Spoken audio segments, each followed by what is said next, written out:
Follow the money. That's what I always say. You always follow the money. Yeah. This is Follow the Money with Mitch Moss and Pauly Howard on VSiN.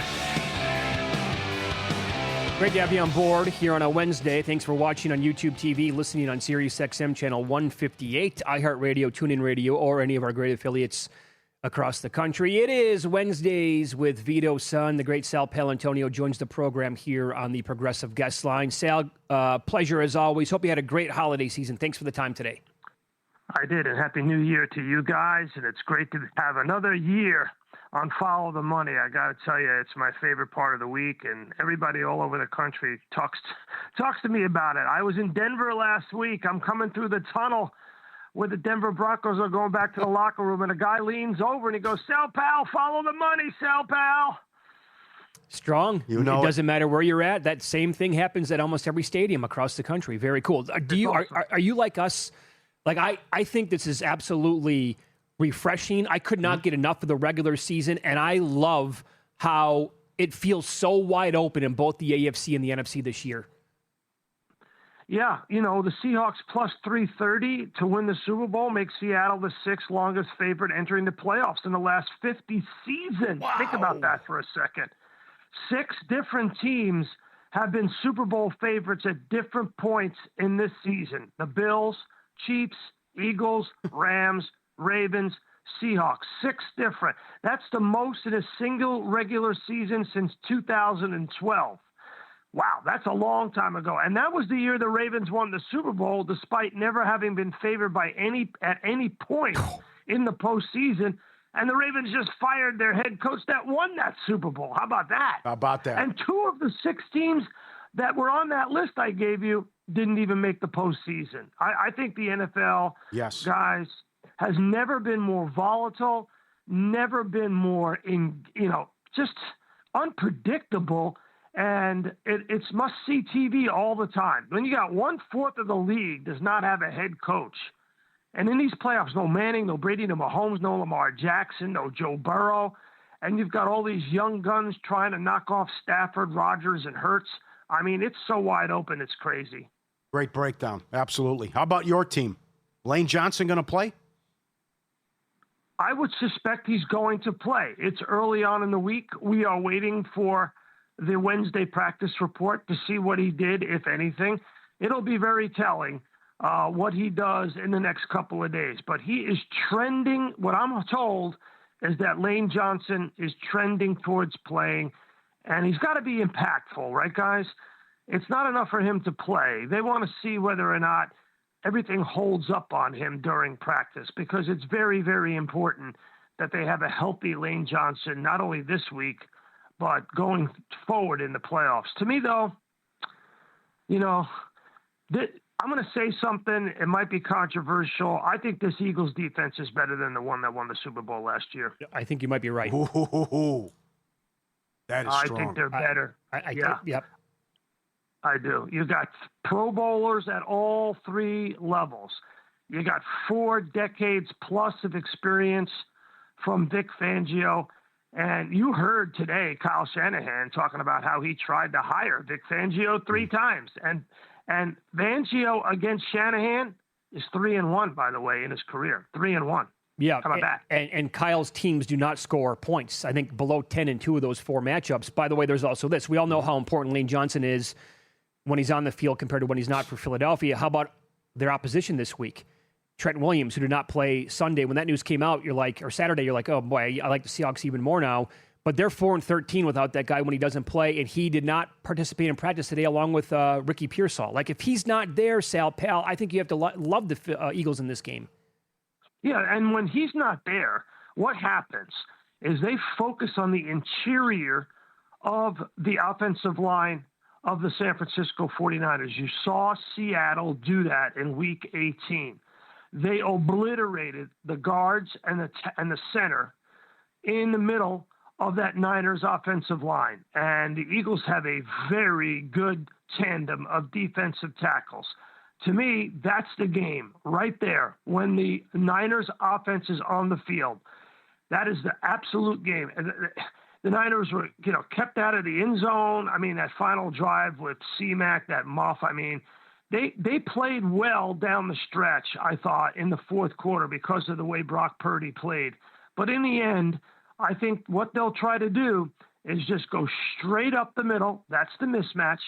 And force Brock Purdy out of the pocket. Now, here's the big problem. Brock Purdy out of the pocket is a problem. He's an issue. He's faster than you think. He's elusive. He turns 3-yard gains into 13-yard gains all of the time. You need a spy operation on Brock Purdy. And that is something that the Eagles have struggled with this year. It's up to 4.5. That's a lot of points. You got a quarterback you don't trust, a kicker you don't trust, and you live there. This could be a home field disadvantage if they have a lousy first quarter and start out slow. And that's their problem. They've been starting out slow, and they're bad on first down. 4.5 is a lot of points, but I think the Eagles are going to win and cover in this game. I really do. They have the ability to break down the protection on the Niners quarterbacks. Remember the last time the Niners came in, they ran out of quarterbacks. That's Hopefully right. Kyle Shanahan will have enough quarterbacks in this game. Yep. How about the game on Saturday night in the NFC? Third time around for the Packers and the Bears, and now the Packers are taking money this week. They're favored pretty much across the screen, up to 1.5, total 45.5 here. But how do you see this game going? I don't like the Packers in this game. I love the Packers in this game. I love them. They have a major mismatch in this game. Remember, Week 14, they beat Chicago in Green Bay, 28-21. Jordan Love threw 3 touchdown passes. Focus on that. Jordan Love and the Packers' speed wide receiver against the Bears' secondary. That's a major mismatch in this game. And you're going to say, well, the Packers had Parsons in that game in Week 14. Last time they had him for a full game, they've had Micah Parsons in that game. Well, guess what? Micah Parsons had only 1 tackle in that game against the Bears. He was a non-factor in that game. And the next week, of course, he got injured in Denver. So to me, the big matchup to watch, and these games are so volatile, they're so close, you have to focus on the outlier matchup. Like I mentioned in the Eagles game, it's the Eagles' interior defensive line against the interior of the Niners' offensive line. In this game, focus on the outlier. It is Jordan Love and the speed they have at wide receiver for the Packers against the Bears secondary that gives up all kinds of yardage and touchdowns. Excellent. Saturday, we start with the biggest road favorite in playoff history. How about the Rams 10.5 against losing record Carolina? Well, we have to go back and look at how the Rams lost in Carolina the last time they were there, right? It was the turnovers by Matthew Stafford. They got in his head. That defense was terrific, the way they were dropping guys into coverage and beating the Rams' offensive line. I don't anticipate, no one should anticipate, that Matthew Stafford, who's neck and neck for the MVP race with Drake May, is going to go down into Carolina, into Charlotte, and turn the ball over 3 times again. That's just not going to happen. So I like the Rams to win this game, but there's no way in the world you can give up 7.5 points in this game. Can you? I don't see how you can. No, I can't. There's no way. It's 11 here now. Oh, man. It's 11 points. Considering what the Panthers did to the Rams offense, the Panthers defense owned them the entire game, tormented Matthew Stafford, broke down the protection, and the turnovers were the key to the game. So I think you'll see a little bit of that. But I think Matthew Stafford holds on to the ball. I think the Rams win the football game, but I don't think that they cover with 11 points. I just don't. Yeah, that's a big number, no doubt. Follow the money here on VSiN, the Sports Betting Network. Wednesdays with Vito's son, Sal Paolantonio here. He's going to hang around for one more segment. We'll get into some of the coaching openings that we have now across the league with him at that point, what he's hearing. How about on Sunday then, the first game, this is at 1 o'clock Eastern, Buffalo opened up about a 1.5 point favorite at Jacksonville, and there are plenty of pick'ems out there right now. Some money at books here on the Jags this week. Do you agree on that? Yeah, well, the Jags obviously bullied the Denver Broncos. That's what they did. They went into Denver and bullied them. And the Broncos, in my opinion, are a more all-around better team than the Bills. They are a bully team. They take the ball away. They bully you on the offensive line. And you got some shalom in the home with Liam Cohen. I mean, he is unbelievable the way he has handled Trevor Lawrence. He has calmed him down. You watch him on tape. We have a big segment on the NFL Matchup Show on this game, and we show what has happened on offense. The scheming up open throws, the decisive windows that Liam Cohen has made available to Trevor Lawrence. So it's hot, plant that right foot in the ground, get rid of it, turn the interceptions into touchdowns. You really have reduced the number of interceptions and sacks for Trevor Lawrence. I like the Jaguars a lot in this game against the Buffalo Bills. You know, I've seen Buffalo 3 times, twice on the road at New England and at Pittsburgh, and then at home, this is all recently, against the Philadelphia Eagles. And in all 3 games, they started off slow. They came back against Pittsburgh. They came back, obviously, against the New England Patriots. They were down 21-0. They weren't able to come back against the Philadelphia Eagles. I think the Jaguars have too much firepower. If they get down early in Jacksonville, the Jaguars have too much firepower, and the Bills won't be able to come back. Great breakdowns. We'll continue with Sal Pal coming up next. His thoughts on the other 2 primetime games that we have Sunday night in New England and also Monday night. Oh, boy, Houston and Pittsburgh going at it. And where does John Harbaugh coach next year? We'll ask him next on Follow the Money. It's VSiN, the Sports Betting Network.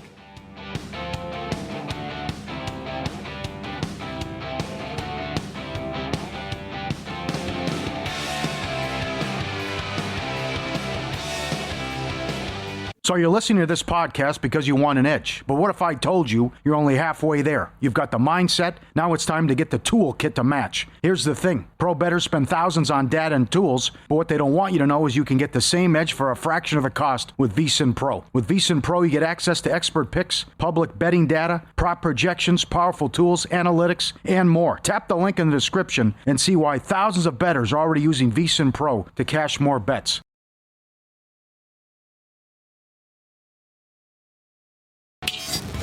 This is Follow the Money on VSiN. We continue with Sal Paolantonio. Joins us every Wednesday at this time on the Progressive Guest Line. Been covering the NFL for 3+ decades. Does it as well as anybody on ESPN. Okay, we're going to get your Super Bowl prediction, by the way, in this segment in the next 10 minutes. Let's continue with 2 more games to get to. The Sunday Nighter, this is a dandy. Chargers at the Patriots. New England laying 3.5 points here, and the potential MVP in Drake May. Your thoughts on this game? Yeah, the last time the Chargers beat the Patriots in the playoffs, the Chargers are 0-3 in the playoffs versus the Patriots in the Super Bowl era. The last time they beat the Patriots was in 1963 in the AFL Championship game, 51-10. So it's been a long, long time since the Chargers beat the Patriots in the postseason, and I think the Patriots are equipped to beat the Chargers. I like some things that I saw from the Chargers last week.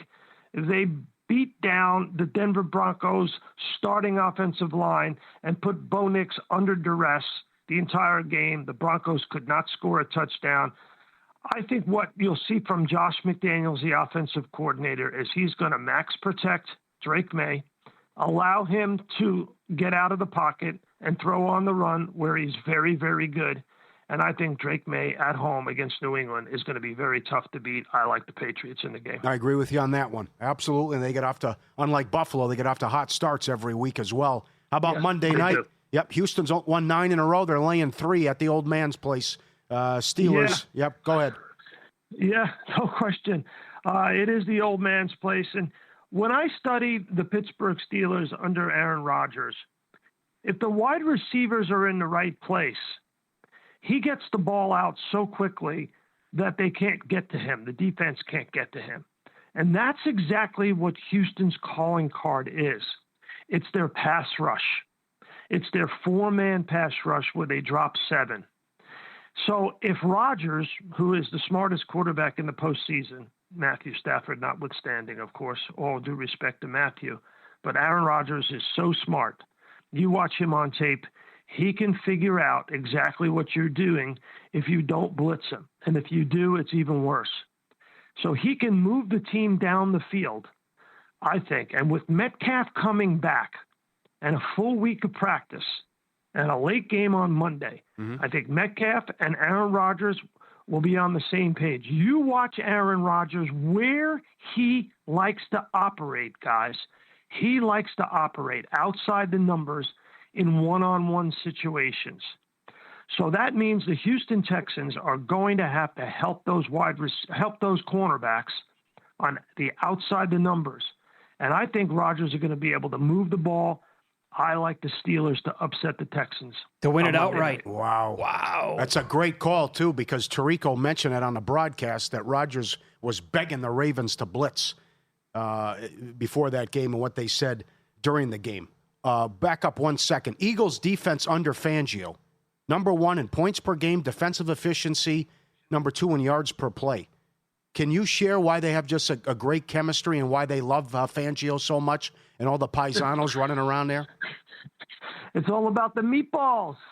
There's a great piece by Tim McManus on ESPN.com. You got to see it. So Vic Fangio gives out a prize each week in a paper bag, spaghetti and meatballs, and it's his homemade meatball concoction, and it is supposedly something that's won over the entire team. They can't wait to get their prize of the week. It's a paper bag full of spaghetti and meatballs, and there's a video of him making the meatballs, but he won't share the recipe. He said he has had players wanting to share the recipe so they can give it to their girlfriend so they can take it home and make it for him, and he's like, yeah, well, if I give it to you, I have to kill you.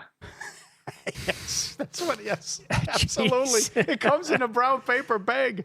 They said it's phenomenal. Although Brandon, it's phenomenal. One guy gave it a 7 out of 10, which is disappointing. But I'm certainly it goes back to his family in Italy in the 1920s. Yeah. Incredible. Yeah. It's got to be the real deal. I got to tell you, I want to have listen. Mrs. Paolantonio makes great meatballs. She really does.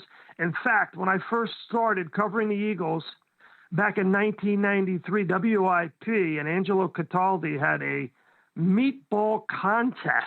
Yeah. And my wife's meatballs won the contest. Whoa. Right Wow. Bang.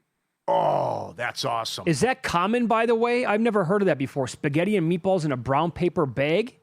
Never heard of it. That's really super old school, man. It has to be. School. That's got to go back to yes. Right. Okay. Yes. So let's get your official 2026 Super Bowl prediction. Well, like I said, I think this Eagles defense is better than the defense that won the Super Bowl last year. I think you got Pro Bowlers on all 3 levels. You got 40-plus years of experience. I think the Eagles are going to repeat as Super Bowl champions. Oh, they're going to repeat. Wow. Who do they play? Jacksonville. Ooh, I'm bringing the heat.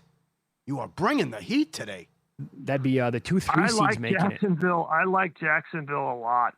I like Jacksonville. They are explosive on offense. They're great at taking away the football. They've got tremendous confidence. Liam Cohen's a really smart guy.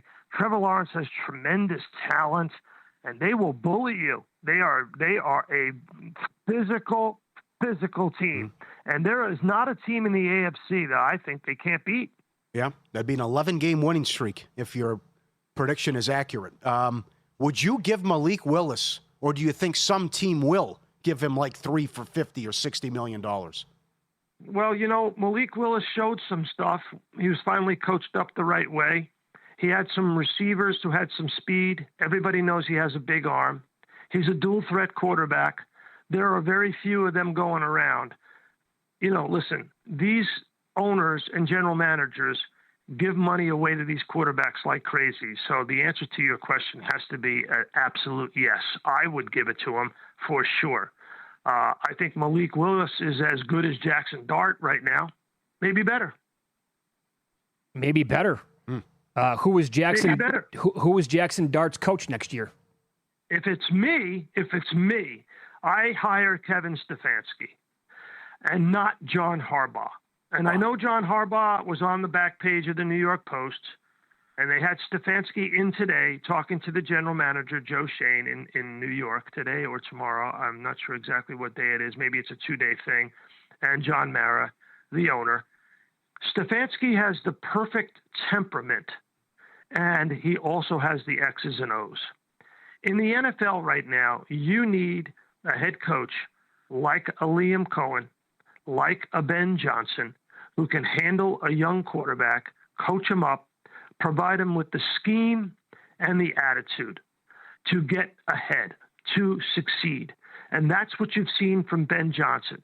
Totally transformed Caleb Williams. Why? Great scheme, great approach, ability to really handle the quarterback. That's what you've seen from Liam Cohen, calming down Trevor Lawrence, coaching him day in and day out, but also providing him the schematics to succeed. And that's what I think Stefanski can do with Jackson Dart. Jackson Dart has ability, but he needs to be coached up. He can't go to the podium and say, hey, it's tackle football, this is pro football, and all that stuff, and go up against these linebackers. You know what? It's not college. It's pro football, and they're there to try to decapitate you, take your head off. And Jackson Dart needs to get coached up by a guy like Stefanski, not hardcore, not confrontational, has the bloodlines of great coaching from his dad and from his godfather in the world, Fran Dunphy, the great Hall of Fame coach in the Big Five. Mm-hmm. Kevin Stefanski is the kind of guy who can help Jackson Dart. They may go the Harbaugh route. Harbaugh might be more sexy, but then you've got to find an offensive coordinator, because this was the problem Harbaugh had in Baltimore. He couldn't find the right combination of offensive coordinator to help Lamar Jackson. And that, to me, is the number one thing that I would look at if I were the Giants. Yeah, very good. So if Harbaugh doesn't go there, in like 30 seconds here, do you have any inkling to where he might be coaching next year, or does he take the year off? Yeah, that's a good one. He could get the year off. Now, you look at the openings, or the potential openings. You got a lot of them. Who's coaching these teams? Harbaugh's got to be at the top of the list of every one of these teams. I think he coaches somewhere. I think he does coach somewhere. Very good.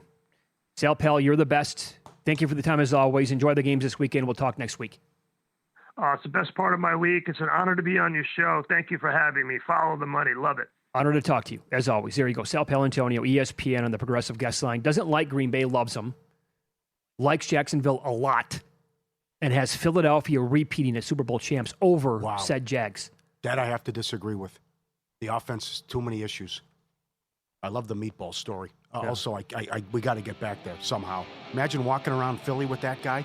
Get his wife's meatballs and then hanging out and everything. I don't think he can walk the streets of Philadelphia, can he? The cannolis and everything. Oh. Mike Palm, VP, Circa Resort Casino, coming up next. We'll ask him about early respected money for the wild card games and how did Survivor entries come out with their hedge bets here. Coming up next.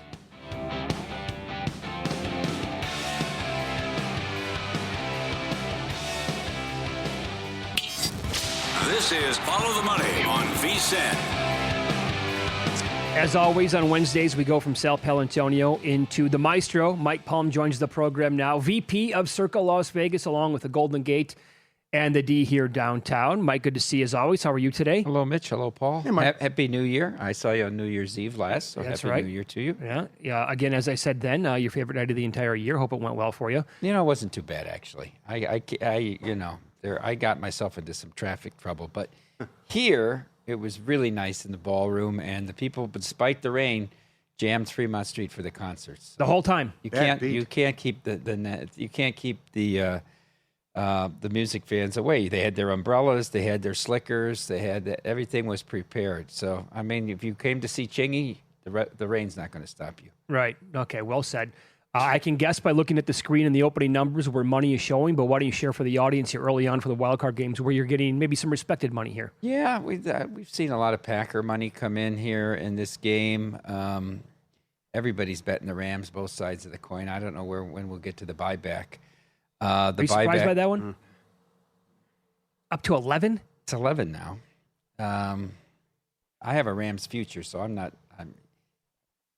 I can't get involved at this point. I mean, if they can't beat Carolina, I just deserve to lose the ticket. I would agree with that. I'm not trying to middle something and get cute here. I mean, it's hard to watch that Carolina offense. operate. That kid still is not a good quarterback, the young kid. Agreed. He's just not. I don't know what he's looking at or what decisions he's making. I think the Buffalo-Jacksonville is a very, very interesting game. I think there's a potential that the winner of that game might come out of the AFC. I'm there with you. Sal Pal just said Jacksonville is his pick to win the AFC. And I said this earlier, see if you agree with this or not. I like Jacksonville against Buffalo, but if Buffalo wins and they play at Denver, give me Buffalo. How about, yeah, I mean, absolutely. I like them. I think Buffalo's toughest game might be this first-round game. There you go. Or their biggest obstacle. So we'll see how Lawrence performs on the big stage here. But it's an interesting draw. I mean, if you're looking to bet now, I think you're looking to try to beat the top seeds, right? You're trying to find some value in these exactas or in a team to win the Super Bowl. Yeah, and you guys obviously got some money on Jacksonville this week. We did. Okay, are you seeing money on Pittsburgh at 3.5? I'm guessing. Yeah, at 3.5 we do. The game Sunday night was really interesting because it went back. We had every different number was a different outcome for us. We had people buying a point on both sides of the 3.5. I mean, it was just people betting money lines both ways. We didn't want to land. 4 was a disaster, which it was sitting on until Rodgers threw the touchdown pass late. And then, so the field goal would have been bad for us, but it wouldn't have been the disaster of it landing on 4 would have been. But it worked out in the end that they missed the field goal and the Steelers won the game outright. Yeah. How did it go, first of all, for the people that were left in Circa Survivor, down to 6? Did all 6 come out here and watch? Did all 6 people make hedge bets with you guys? No, 4 of the 6 teams were here. So interesting. The person that had Cincinnati that got eliminated was not here. Not here. So wow. Whether they hedged somewhere else, I'm not sure, right? But they were not here. Both Minnesota crews were here. The Jacksonville crew was here. And then, the Falcons, who had a sweat, that group, the poker players, were here as well. So 4 of the 6 were with us. Did the entry on the Falcons, did they take Saints money line and or points, just the points? How'd they do that? They took the money line, and then they also were upset they wanted Cincinnati because they actually made a pretty big parlay of all their opponents' choices. So it was actually worse for them the way they bet it that Cincinnati lost. They actually wanted all their opponents' teams to win because that parlay paid more than the difference of the $600,000 they made up in the losing. So then last week we got the report that one of the entries put, I think it was $700,000 on the average money line price of plus 355 in the Green Bay game. That's correct. Okay, so that was obviously a very good result for you guys. Did the other entry put anything on Green Bay? No. Oh, and they were both here. One no hedge and one no hedge. One no hedge and one $700,000. Like a genius. Well, right? I mean, the Packers never had a chance. They were never winning that game. They put out there a spring training game. That was their lineup. It was all thirds. And Clayton, how does Clayton Tune show up once a year in an offense that can't score? He will find his way to start one game a year for a random team and not score a point. It's amazing. Yeah, unless his coach takes a timeout with 1 second left. So I'm going to kick a field goal for you at the very end. I felt bad for the person on Cincinnati. That's terrible. 2 defensive touchdowns. They dominating outgained them the game. 230-20 in the first half and trailed by 2. Yeah. Oh, I missed that. Did they really? They outgained them by more than 200. Cleveland had 21 yards in the first half and led 14-12. 2 missed extra points from a very good kicker. It's just unfathomable. Yep. Burrow did it again. Yep. Pick 6. And they were going to go up to 12-0, and that would have been all she wrote. I actually liked the Bengals a lot in that game. I thought that was. Yep. I said the Vikings were the best bet, and then the Bengals were the next out of the ones that were available. Okay, so you actually saved, and you right from a person who was on the Bengals from hedging out here. So you didn't lose that. You won the Green Bay stuff. So I'm guessing overall end result pretty damn good. Not great. Not we great. Still had a Not losing great. Sunday. What? We still had all the big favorites Sunday. covering? Double-digit favorites, 6-0. They just crushed. We just got crushed teasers, by money line favorite. parlays, what? Parlays, the teasers all hit everything. It was very bad, especially in the afternoon. Well, the Rams. The whole world. The whole world. But that was a correlated play, right? Well, the line was off. It was correlated to the result of the Seattle-San Francisco game, and suddenly they could get the 5 seed. Yeah. Right? If San Francisco would have won, they didn't need to play anybody. Didn't matter. They were locked into the 6. Yeah, think about this. And the number in Circa Millions was 7. 7, and the game was 13.5, 14. all the way up. But he said he was immediately playing went to people 10 regardless. off that result the night before, and then it just kept going. Kept going up. He's going to play people anyways. Well, and but he had- could change had his mind, though, Garoppolo. too, you Sure, know? but you had Garoppolo, though. Yeah. And he lit Yeah, up that's Seattle true. last year, Week 18. Yeah.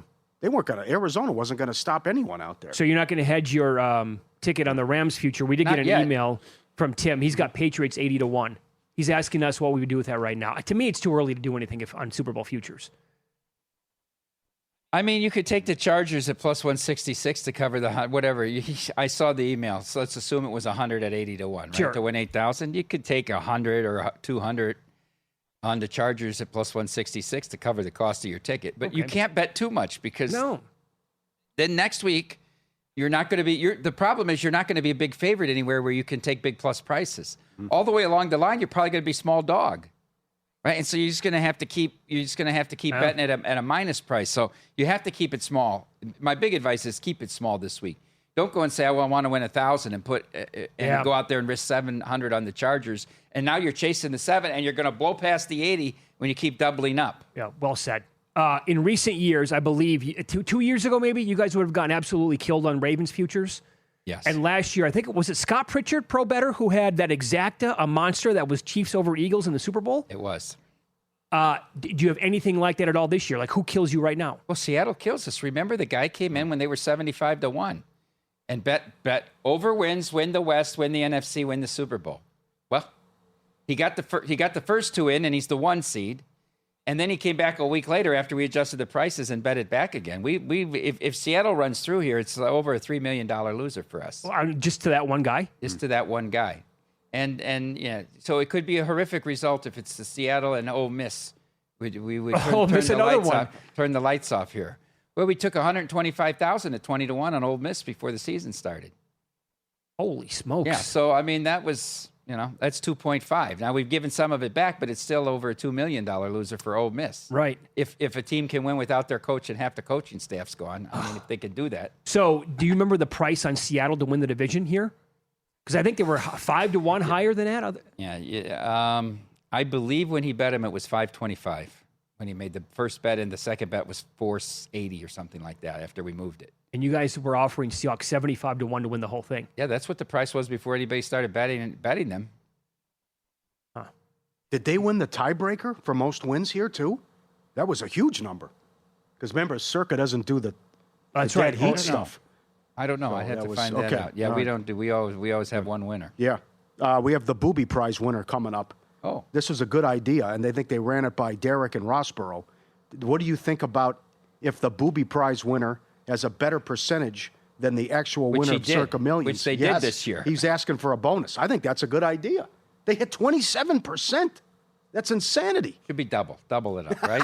Yes. Double. I like You it. double up to 200,000 if you picked at a greater rate than the winner. Yeah. Apparently, Rossborough thought it was a good idea. I like it. I think bad. I Why think it's not? good. Sure.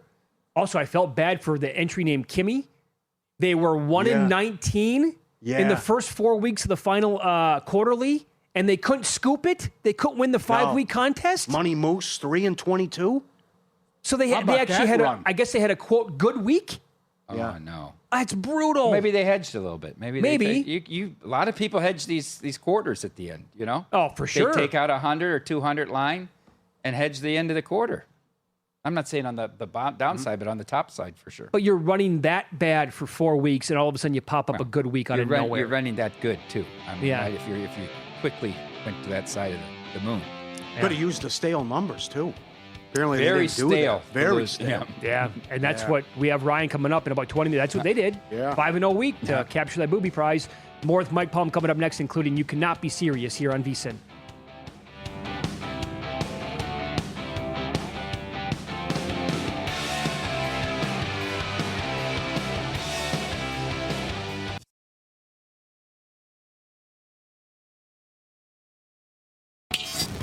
This is Follow the Money on VSiN. Time to buckle up your weekly rants right now with the maestro Mike Palm, and You Cannot Be Serious. You can't be serious, man. You cannot be serious. All right, let's start in Cincinnati, where we talked about that Browns and Bengals game. Myles Garrett goes into the game needing 1 sack to set the all-time single-season record, passing Michael Strahan and T.J. Watt, and it looked like he wasn't going to get it. He was getting awfully frustrated. I believe it was over 150 straight defensive snaps since he'd had a sack. And here we go with just over 5 minutes left in the game. 1st and 10 from the Cleveland 45 with Cincinnati trailing 17-12. He rushed in the vicinity of Joe Burrow, and Joe Burrow went down. So he got his sack, and it set the record. I thought it was a great scene. The officials stopped the game. I mean, all the Bengals fans were on their feet cheering for him as well, as, of course, the Brown fans and his family members that were there. We resumed the game. The Bengals score a touchdown, and Cleveland comes back and kicks the field goal at the end to beat them. But boy, was there somebody upset. Zach Taylor was livid, was absolutely livid that Alex Kemp and his crew made a decision on their own in that moment when Garrett set the record to stop the game to acknowledge him. We were fighting for our lives, Taylor said. Fighting for your lives? You were eliminated 4 weeks ago. You outgained a team by 220 yards and were trailing at half. We didn't substitute. I was screaming at Joe Burrow to get on the ball and snap so the Browns couldn't substitute. And they stopped it. They never told me in the pregame meeting they were going to stop it if he set the record. They made the decision on their own. They just did it on their own. We're fighting for our lives. Get out of here. Since 2022, this guy hasn't made the playoffs. Every year, the number 1 ranked offense in the NFL, 8-9, 8-9. He's 52-63-1 at Cincinnati, and 24-27 in the last 3 years. Zach Taylor.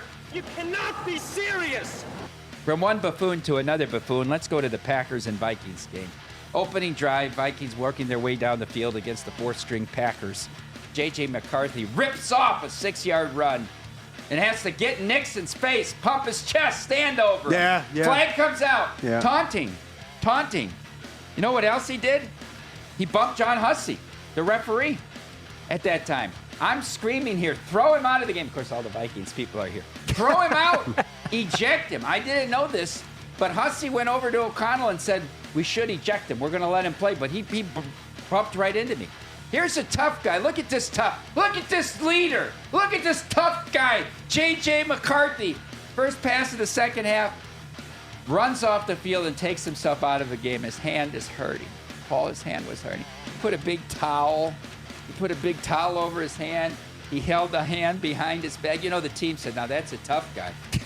Unlike that Carson Wentz, that guy, what did he play with? Just a torn labrum, a fractured shoulder joint, a dislocated shoulder. Remember that game against the Chargers on the Thursday night? He was just wrapped up and taped together. And only when he finally had to have surgery for him was this guy who faked an ankle injury for 6 weeks even back on the game. J.J. McCarthy. You cannot be serious. You know, I felt bad on Monday night in the FCS championship game. I really felt bad. Stormy did a great job covering the game. Illinois State, 10-point dog. This unbelievable run.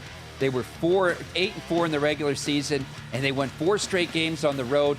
Down 14 against North Dakota State with 3 minutes to go. They come back and win, and then they have dominant performances. They're playing Montana State. Look, they were down 14-0 with 4 minutes left in the first half. They have a great drive down. They score. Montana State comes back in a minute, 3 plays, and scores. So they're down 21-7 at half. In the second half, touchdown, and now they're tied 28-28, and they're driving. There's just under 2 minutes to go. 3rd and 5, the quarterback scrambles. It's 4th and 1.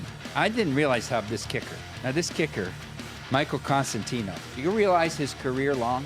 He was at one school, he transferred this, he never kicked this. His career long was 34 yards. You're at the 21-yard line. You have 1:05 to go. Montana State's out of timeouts. Just for the fact I don't want to give Montana State a minute, I would have went for it on 4th and 1 and kept my offense moving. Because I feel I kick a field goal, I might still lose the game. Brock's back, the coach. He sent the kid out there, Constantino. Of course, what happens? Blocked and run back to the Illinois State 40. Then they come up with a huge defensive stand and force overtime. On their first possession, they score a touchdown, and what do you think happens? They block Constantino's extra point. Of course, Montana State scores on a 4th down play, and they win the whole thing. I feel bad for those kids. You could see when they even before the field goal got blocked, the offense wanted to stay out there. The quarterback saying, I want to go for it. You just got to dance with the one that brought you there. You can't try the kid had career-long field goal. I don't care if it is 38 yards. Brock's back. You cannot be serious. I was watching the Viking game, and I'm like, he wouldn't stop. Like, what are you doing? It's a 6-yard carry. He's always doing this nonsense, this oversight. Well, remember his first game back, and he's pumping up his first touchdown after he wasn't even hurt. Well, I have to tell you this. The whole and by the way, if you bet over and a half on the Vikings, you cashed that ticket. Oh, I know. Huh? Yeah. I had over 8.5. We cashed that ticket, Mitch. Yeah. The whole season turned on this KOC not telling Daniel Jones he could be the starter. If he tells Daniel Jones even went back to him after the Colts made, said, if you'll make me the starter, I'll take $1 million less. But they put everything into this. Now where do they go if you're the Vikings? In a tough spot. Well, they've restructured Cousins' contract in Atlanta to move him. I think that they will take Cousins unless somehow Burrow becomes available, and then I think they would go all in to try to get Burrow. But this guy cannot be your starting quarterback next. I'm sorry. McCarthy is not a starter. You're convinced of that right now? Absolutely. I'm absolutely convinced of that. He has no touch on the ball. Everything is a fastball. No, you're right. Everything. At least he has a fastball. Well, I got to take him over Cousins, though. Really? There's nothing left. I would say that if Burrow actually tells Cincinnati, I want out, this is the very first team. Oh, absolutely, because he was the connection with Jefferson, too. Oh, for that, and also this team is, if they got Burrow, they would suddenly turn into, there'd be probably too much team to actually get involved, but everybody would be making the case, okay, now this team, good luck against this defense, but here's the deal. Brian Flores is probably not going to be back.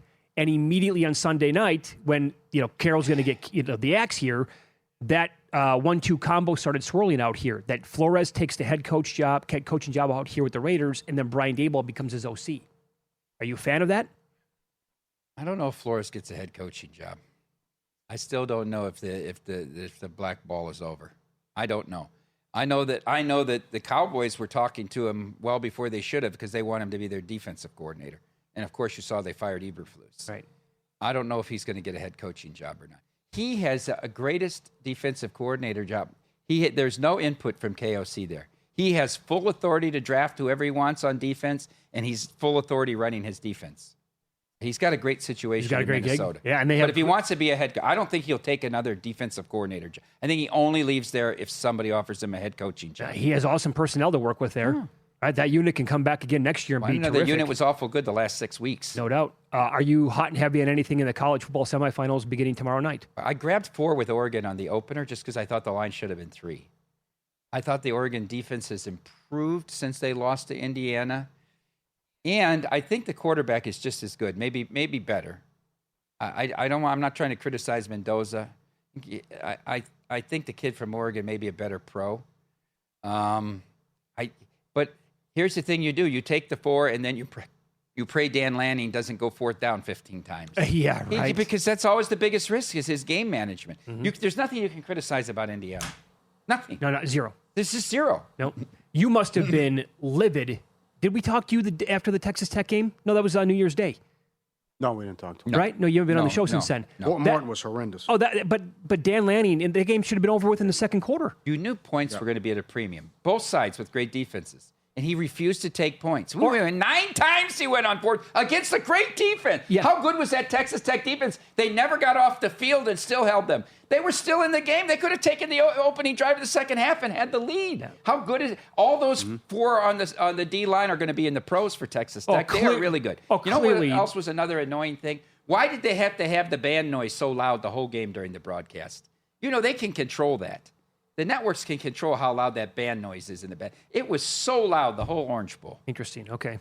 Football meets flavor with VEASAN and Omaha Steaks, official sponsor of tailgating. Right now, when you spend $129, you get 2 pounds of fully cooked chicken wings, 50% off site-wide at omahasteaks.com/VEASAN. Spend $129, 2 pounds of wings, save 50%, and go to omahasteaks.com/VEASAN. Minimum purchase required. See site for details.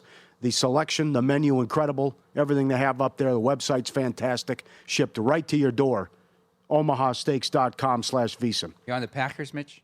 I like them already. Sal Pal loves them, so I'm gonna be betting them. I like the Packers and Baylor Bears in basketball tonight against Iowa State. Baylor Bears, you like? 4.5 point home dog to the Cyclones. Undefeated Cyclones. Anything in hockey? I don't like the card tonight. Okay. I looked at the Flames a little bit, but I didn't play. You guys take money on Miami today? Yes. Hurricanes? Mm-hmm. Yeah. A lot or just? No. Okay. Steady coming in, 5-figure bets. All right, Mike. Good to see you again. Have a great week. Mike Palm, VP out here. Circa Resort and Casino. Up next, Ryan Clinton joins the program. His entry posted at 0-5 in Week 18, won the Booby Prize for the worst overall record in Circa Millions. How they do it, we'll ask him next.